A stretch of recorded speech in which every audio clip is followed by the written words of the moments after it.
The Roundtable is here. Bill Kristol, editor of the Weekly Standard, Democratic Congressman Keith Ellison, CNN commentator S.E. Cupp, and Democratic strategist Donna Brazile. So, Bill, you just heard from John Kasich. It sure sounds like he's in. I think he's in. And Major candidate or not? I mean, he's yes. Not. Yes. I mean, he will come. He's won in a tough congressional district. Was reelected 8, 9 times, and then twice now governor of Ohio. He'll be on the moderate side of the field. But as Jeb Bush gets no traction, why exactly isn't John Kasich a more plausible? If you want a centrist Republican who's for Common Core, is accepted the Medicaid expansion, why immigration? Immigration is moderately liberal, I think. But he has been a pretty effective governor of Ohio, both in terms of policy and politics. Not quite my kind of Republican or conservative, but I think in that lane, Kasich will be strong. And it shows how insane the debate rules are, incidentally, that right now he would not make the debate in August. He wouldn't even come close, but Donald Trump would. Donald Trump would, Ben Carson would, and many others. Look, I think he has a lot of great credentials, a lot to talk about on the Republican campaign trail. Issues that I think Republicans have a difficult time discussing, like, of course, Medicaid expansion. But can he get out of that asterisk lane and get into what I call the speed zone in order to get into the first top tier for Iowa and New Hampshire? I don't think so. All right, well, let me move on to Rand Paul, S.E. We saw him lead this battle. He wouldn't allow the Patriot Act to be extended for a single day. He held the line. Yeah, well, look, this is, I think, a necessary debate to have. And I remember a time when Democrats were having this debate, when Democrats had problems with the Patriot Act. When well, they still do. Right now, the Democrats are standing with Rand Paul on this. No, they are, but the argument really is on the right, between moderates on the right and people like Rand Paul. And I remember when this used to be a liberal issue over civil liberties and drone strikes and privacy. And now, really, it's Rand Paul and Republicans having this debate. And it should not be just ushered through and reauthorized. We should be talking about it. It's serious stuff that matters to a lot of Americans. And you stand with Rand on this, don't you? I have to respectfully disagree with SC on this, because I think there's a lot of folks on the liberal left end of the party who definitely think that Section 215, this bulk collection, probably should expire, that it hasn't had much value, and it is incredibly intrusive for Americans, collecting everybody's phone information. I think that it is absolutely the case that there is a bipartisan agreement that the Patriot Act went too far, and certain provisions of it should expire. Did you find yourself kind of quietly cheering Rand Paul as he went on for 10 Let me tell you, I'm working with Rand Paul on civil forfeiture reform, on the Reset Act to look at drug sentencing laws. He agrees that we should get rid of mandatory minimum sentencing. I think he's right about that. And I've been proud to stand with him at press conferences talking about these very issues. Why? Because at the end of the day, for me, it's about trying to do the best we can by our Constitution and the American people. We might cut the cake differently on tax policy, but on these basic core issues of freedom, we agree.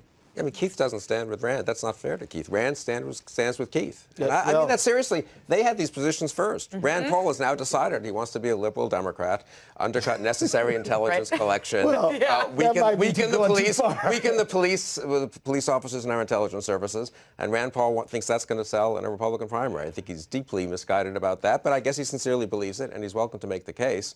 But it certainly stands out. With this everyone claims their ground. We keep looking at these issues as right versus left, and it's really right versus wrong. And I think on this issue, Rand Paul understands that it is right to ensure that our constitutional rights are protected, our privacy rights are protected. And I don't think, Bill, it is an issue that is going to drive him out of the so-called conservative lane of the Republican Party. How about protecting us from terrorists? Well, there's no claim that the metadata collection violates our constitutional rights. Zero claim of that. You act as if that this is the only tool in our diplomatic and our military and other, intelligent toolbox. It's not. There are more ways to keep us safe and secure than by collecting all of this data. And by the way, we could make everybody safe if we took away everybody's rights, but that's not America. In America, we fight crime, we fight terrorism with the Constitution in mind. And I think that I like the idea that somebody on the right and people on the left are both saying, what about the Constitution? What about the right to privacy? And what about the government being presumptively to leave us alone rather than be in the middle of our business.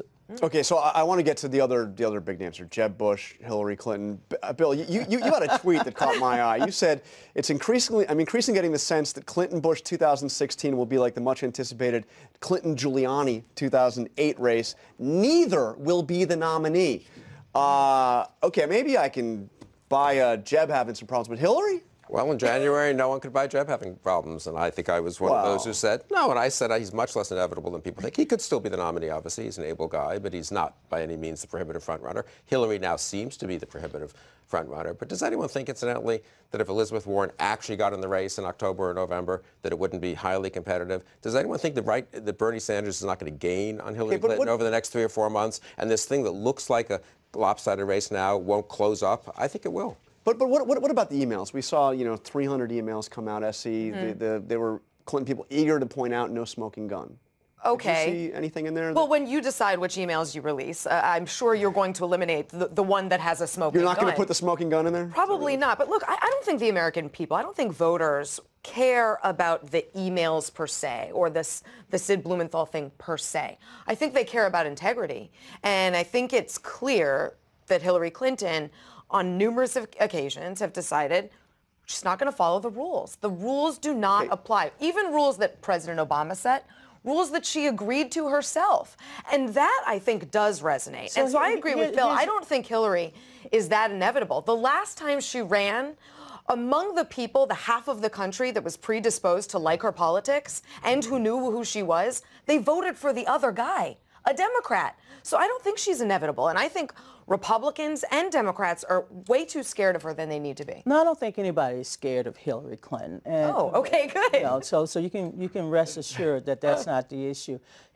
And also you can rest assured that she is the only person ever to compete in a primary to receive more votes than anyone else, 18 million Americans. That's something to respect. While the Republicans spend most of their time and energy in debates and, they hold more meetings and conventions than the Shriners, which is a little nerve-wracking. But while they spend most of their time trying to demean her character and question her level of trust and transparency, what most Americans are saying is, you know what? We know who she is. She's the only candidate right now that's talking about big issues, criminal justice reform. She's talking about immigration. She's not talking about anything because no one can hear her.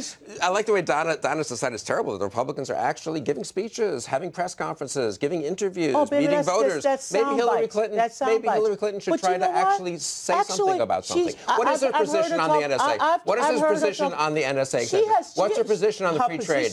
You act as if you're not reading. Keith has his. She's endorsed the USA Freedom Act. The House bill. By a video or? I think it was a trade, but she's talked about what she would rule out. She's talked about currency manipulation. She's talking about environmental and work. Here's what I know. There's a lot of substance coming out of her campaign. But unless it's sound bites that the Republicans can put out there and their little need to raise money, you don't listen. I think it is important. It's easy to be self-critical. It's important to remember Hillary Clinton has done a lot of good things for this country, including set the stage for these Iran nuclear negotiations. She helped set that up. Bill's going to disagree with you there.